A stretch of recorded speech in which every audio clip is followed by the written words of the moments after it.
Welcome to Penrose Learning, where we make understanding easy.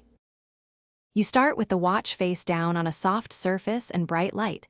This stabilizes the case and protects the crystal. Use a spring bar tool or a small flathead. The forked end fits the bar shoulder. Once positioned, press the tool tip gently into the small gap between strap end and lug to engage the spring bar shoulder. You push inward and slightly downward to compress the bar. This releases tension. Make sure to keep steady pressure so the spring bar does not suddenly pop out and fly away. Once the spring bar is compressed, you angle the strap down and outward so the opposite end can clear the lug hole smoothly. You hold the tool steady and nudge the strap free while maintaining compression. A small wiggle helps the bar slide out. If the bar resists, release and try compressing from the other side to relieve binding. Make sure to work one side at a time to avoid bending the bar. When free, lift the strap gently, don't pull hard, or the bar may launch.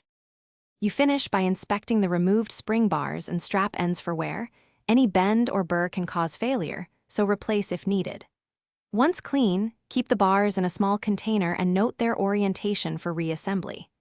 If a bar is stubborn, apply a small droplet of penetrating oil to the lug gap, wait 2 to 3 minutes, then retry with the spring bar tool.